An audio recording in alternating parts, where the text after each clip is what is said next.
Nah, kalau seandainya bocornya di sholat, nambelnya pakai sholat sunnah.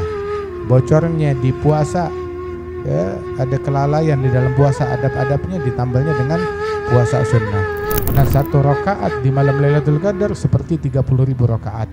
Kalau 4 rakaat 120.000 rakaat. 4 rakaat habis isya itu adalah bagaikan 4 rakaat di malam Lailatul Qadar. Malam Lailatul Qadar nyarinya ruwet, repot, susah kan? Susah.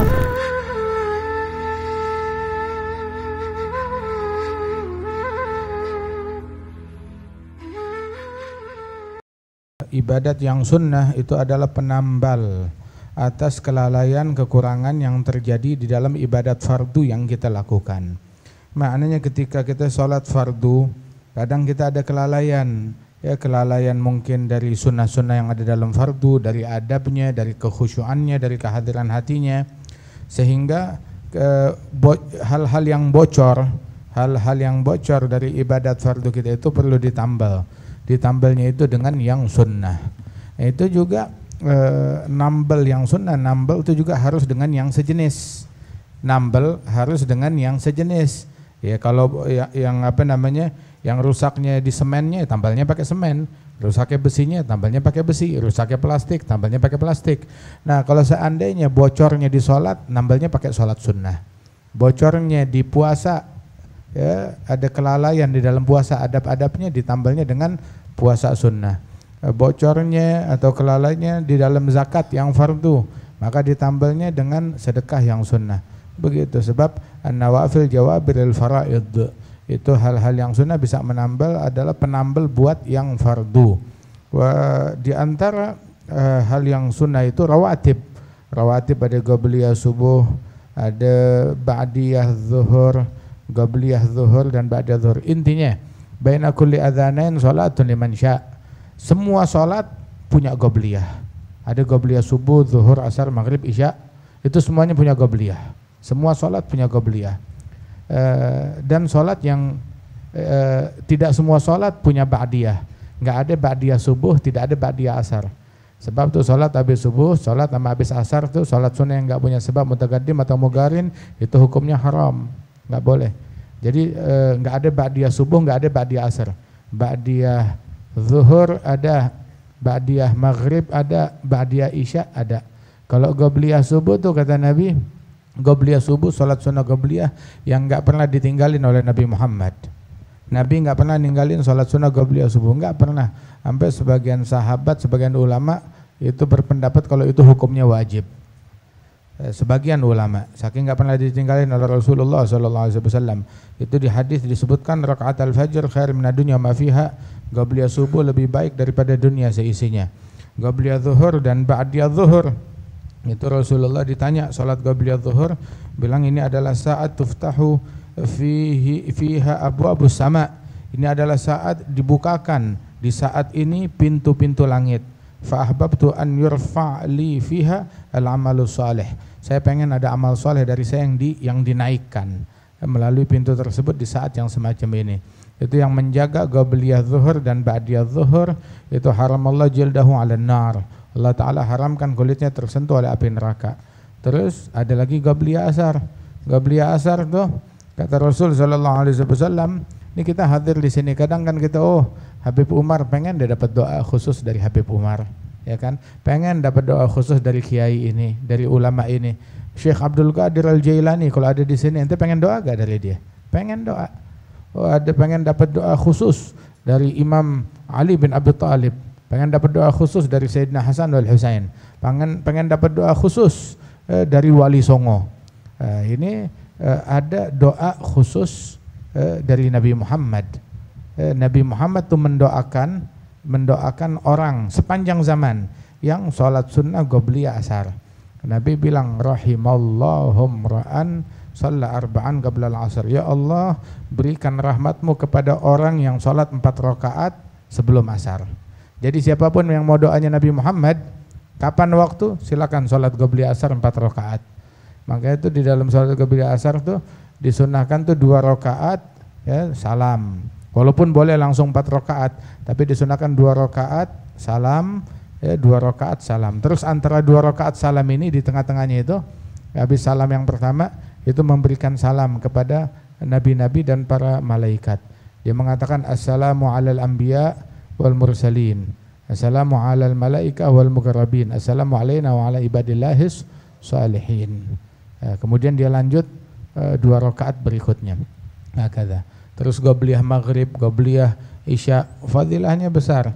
Itu ada namanya man shalla raka'atain qabla al-isya bata min lailatihi wallahu anhu radhin. Yang salat 2 rakaat qobliyah isya, dia tidur di malam hari dalam keadaan Allah ridha kepada dia. Ba'diyah maghrib, ba'diyatul maghrib tuh disebutkan bahwasanya itu 2 rakaat ba'diyah maghrib, boleh juga 4 rakaat. Wah, sebagian orang karena waktu maghrib itu dayyik, sempit, dia sholat qobliyah maghrib habis maghrib. Itu adaan, bukan qadha. Ada, bukan qadha. Itu sehingga ketika saya belum sempat sholat qobliyah, udah keburu iqamah, habis sholat maghrib niatin 2 rakaat qobliyah, 4 rakaat ba'diyah. Banyak banget. Kenapa harus 6? Ada fadilahnya. Nabi bilang dalam hadis, man shalla 6 rakaat bainal maghrib wal isya la yatakallam bainahunna bi kalami dunya. Itu barang siapa yang salat 6 rakaat antara maghrib dan isya, mau salat apa aja deh, yang penting enggak diselingi dengan omongan duniawi dalam 6 rakaat tersebut, dia enggak ngobrol omongan duniawi, maka Allah Ta'ala berikan kepada orang tersebut ya'dilna ibadah 12 sanah, itu pahalanya seperti ibadat selama 12 tahun. Kalau ini malam dia lakukan 10 malam dia rutinkan, pahala ibadat 120 tahun.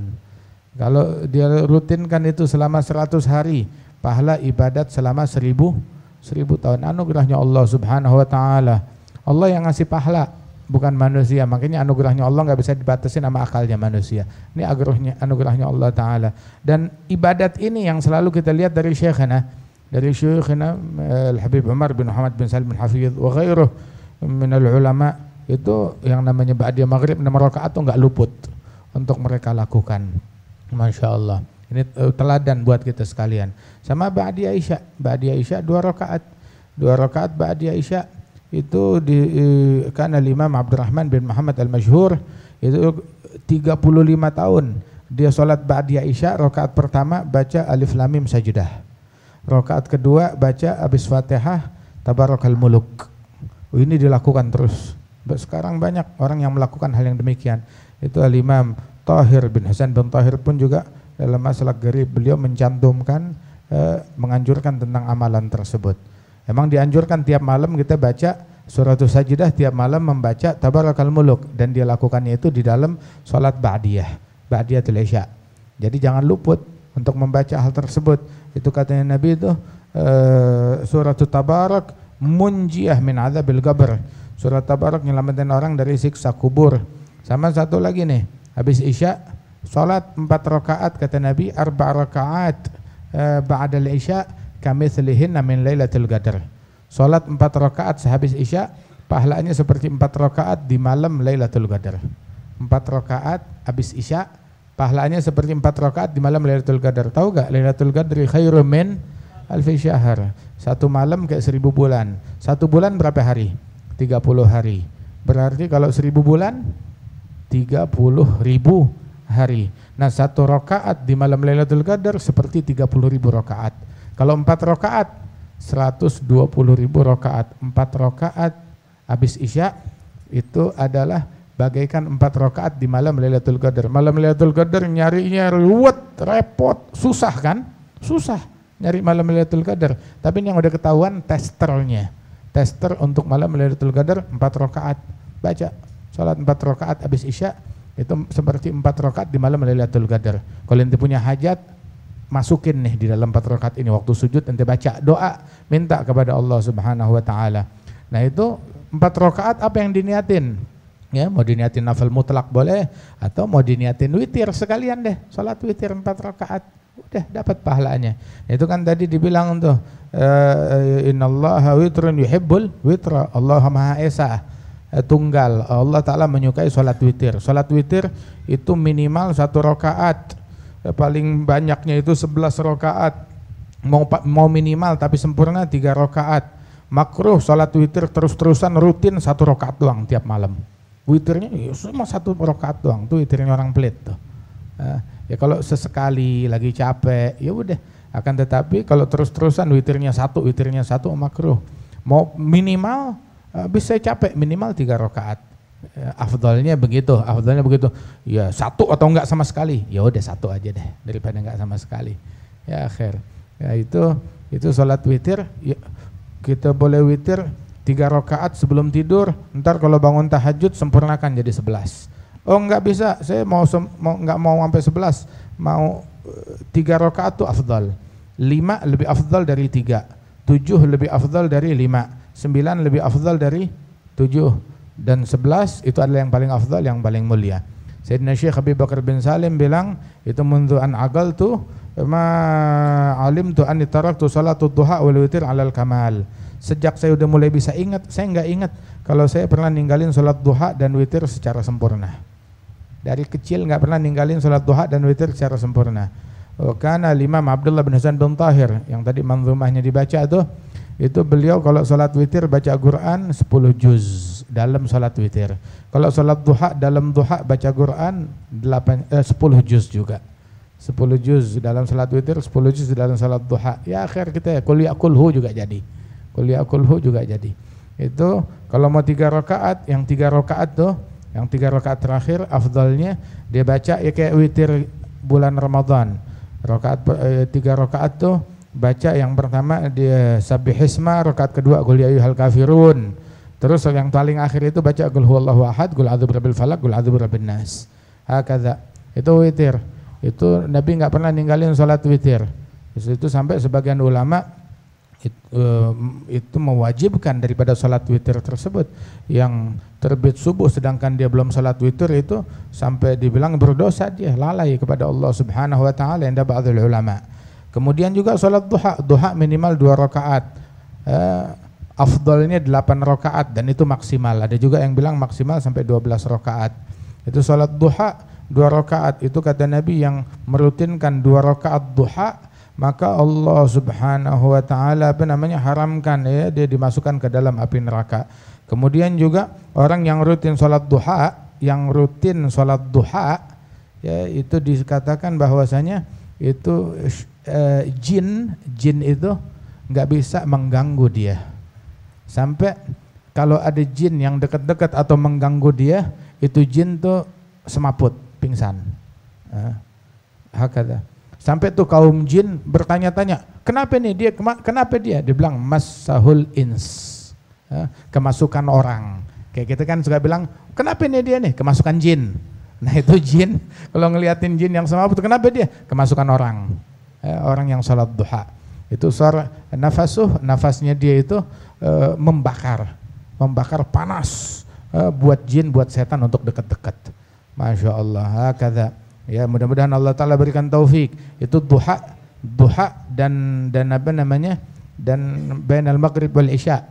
Itu adalah salatnya awabin malam, bainal maghrib wal isya. Awabin siang, nah itu salat duha.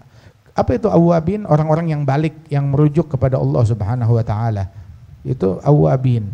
Kenapa? Sebab di 2 waktu itu kebanyakan orang lalai di 2 waktu itu. Di pagi hari di waktu duha orang lalai dari akhirat, sibuk yang di pasar, yang kerja, yang ke toko, yang macet. Di malam hari di maghrib, antara maghrib dan isya orang juga sibuk pulang dari kerja, pulang dari tempat pekerjaan mereka, sibuk di jalanan. Yaitu orang yang menyempatkan diri buat ibadat di waktu-waktu yang mulia ini, maka dia menjadi al-awwabin, dan salatnya disebut salatnya awwabin. Mudah-mudahan Allah Ta'ala menjadikan kita orang yang awwabin. Amin ya rabbal alamin.